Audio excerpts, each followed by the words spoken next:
এই আসিয়ার ইস্যু আমরা ভুলে যাব, বেশি দিন সময় লাগবে না, 1 মাস 2 মাস হাইয়েস্ট 3 মাস।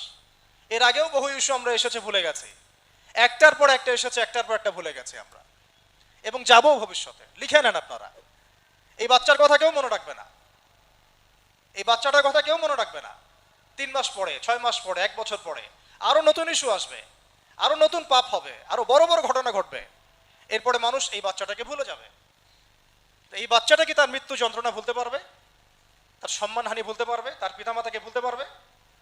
এখন প্রশ্ন হচ্ছে, তার পিতাকেও যদি আমরা জিজ্ঞাসা করি, ইসলামে রেপের শাস্তি হচ্ছে মৃত্যুদণ্ড, আর ব্যভিচারের শাস্তি হচ্ছে অর্ধেক কোমর পর্যন্ত পুঁতে পাথর নিক্ষেপ করে হত্যা করা, এবং বিবাহিত ব্যক্তি হলে এই শাস্তি, অবিবাহিত হলে 100 বেত্রাঘাত, 1 বছরের নির্বাসন এবং সমাজ থেকে বয়কট করা, আর ধর্ষণ হলে সরাসরি মৃত্যুদণ্ড।